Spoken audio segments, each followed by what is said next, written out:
Well, it's a pleasure to have on the show and introduce Mark Fowler, who was chairman of the FCC under Ronald Reagan. How are you, sir? Hi, Mark. How are you? I've known you for a while. I admired the work you did in the Justice Department of the Reagan administration. And I always tell my staff, we get together every year, I'm very proud we served our country, but I'm most proud, and I suspect you would second this, I'm most proud that we served under President Reagan. Amen. Boy, I'll tell you, that's the highlight, isn't it? It really is. All right, let's walk through this briefly. What was the Fairness Doctrine? The Fairness Doctrine was a policy that was instituted by the FCC in the 40s that said that every licensee, broadcast licensee, had an obligation to make sure that they aired all significant sides of controversial issues in a community in order to achieve fairness and balance in the presentation of public affairs programming. When I came into office, we had 5 objectives, and one of them was to eliminate any rule or regulation or policy that abridged the First Amendment. And Mark, if you look at the language of the First Amendment, you being a fine lawyer, it says, the language could not be clearer, that the Congress shall make no law, and I'm paraphrasing part of this, but it shall make no law abridging the freedom of the press. Mm-hmm. And no meant no to us. So we decided to start a proceeding, I guess in about 1984. I came in 81 with President Reagan, and we started a proceeding designed to formulate a record to be able to then justify eliminating it that would hold up in court. And that's exactly what we did and worked very, very hard. I left in 87, and my successor, Dennis Patrick, carried the ball over the goal line, and I think it was in late 87 or early 88 that the commission, after all that work we had done, we repealed the Fairness Doctrine. So that's kind of the story in brief about the Fairness Doctrine. Well, now let me ask you, and Dennis Patrick, a great guy too, as a matter of fact. Let me ask you this: we have more radio stations than at any time in American history. We have more broadcast companies competing than at any time in American history. We have more diverse programming than in any time in American history. We have more competition against radio from satellite, the internet, than any time in American history. And yet they bring out these old saws about diversity and localism and fairness and equality. What's going on here, Mark?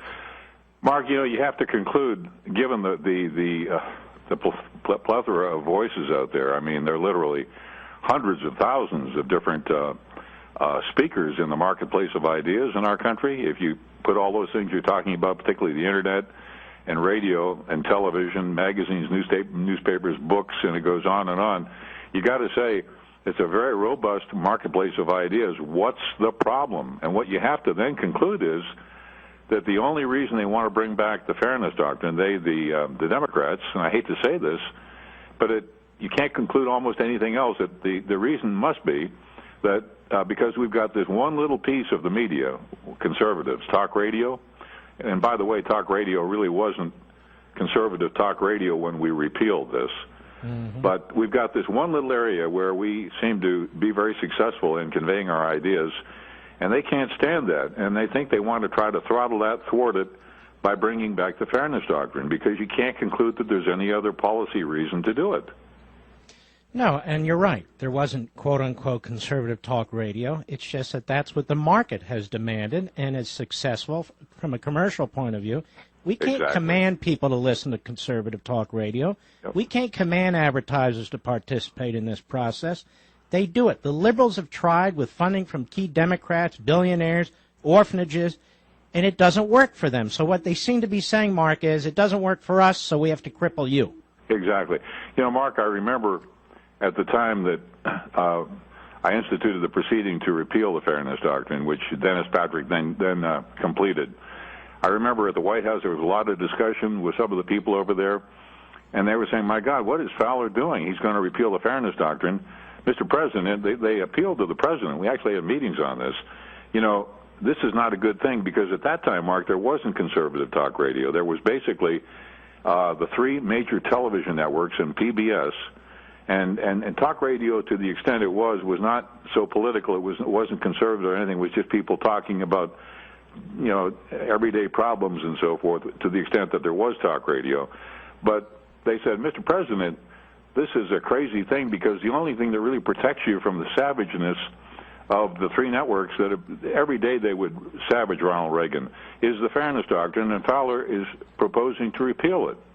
So we did not do that for partisan reasons. We did that because it was right. And the president, when the Democrats then in the Democratic-controlled Congress passed legislation to bring the Fairness Doctrine back after the FCC repealed it, President Reagan vetoed that legislation.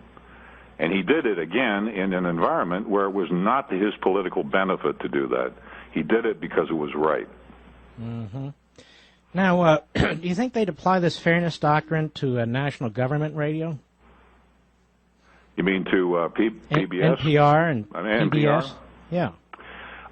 Yeah, it would apply to everybody. But I'd like to say it this way, Mark. This is the way I like to think about it. I believe, as President Reagan did, that the electronic press, and you're included in that, the press that uses air and electrons, should be and must be as free from government control as the press that uses paper and ink, period. Mm-hmm. Mm-hmm. And any justifications they trot out to regulate the content of the electronic press, it's an excuse. It's not a reason to do so. So that's it in a nutshell. It's the electronic press and the printed press, and there's no difference, in our view, under the First Amendment. They're both equally entitled to protection under the First Amendment.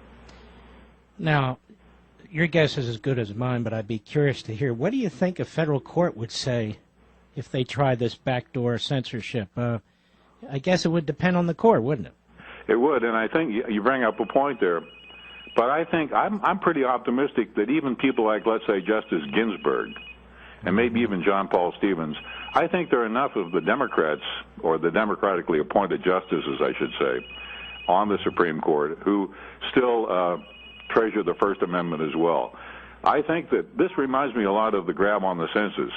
It seems as if they try to bring it back, just like trying to control the census by bringing it into the White House, Mark. It seems like it's a very politically clumsy move, and therefore very bad politics, because it will be so obvious as to what they're trying to do, just like with the census. Not only bad policy, but just terrible, foul-smelling politics. And so I'd be surprised if they do it. If cooler heads prevail at the White House, they won't do it, because it just stinks, and there's really no justification other than just straight, sheer political control. Mark, thank you, my friend. Thank you for your service to this great country, too. And believe me, you and Dennis Patrick and the others who were involved in this, look at all the good you brought forth, all the competition, all the speech that you encouraged. I mean, that's really your legacy, and I salute you for it, my friend. Well, thank you, Mark. You're very, very kind, and I'm a big fan of yours, because you're one of the smartest guys on the air, as well as one of the most capable advocates. So I'm honored to be on your show. Well, aren't you nice? Thank you, sir. God bless you. You bet. Now, that's Mark Fowler, a very highly respected, accomplished attorney who served as chairman of the FCC under Ronald Reagan, and he laid the foundation for the elimination of the Fairness Doctrine, followed by Dennis Patrick, also a great attorney and great patriot under Ronald Reagan. They knew nothing of quote-unquote conservative talk radio, as he pointed out. It's just that Ronald Reagan and his people believed in speech. Not pornography, speech. And they wanted as much speech as possible. They wanted as much competition as possible. They weren't focused on content in any way. Unless, of course, it was pornographic, but that's a side point. And so, you can see the huge difference between the philosophy of the conservative, and I'm trying to approach people now who aren't sure if they're conservative, liberal, they claim to be independent, young people aren't sure. Look at what Reagan did with Fowler and later Dennis Patrick, and look at what Obama and his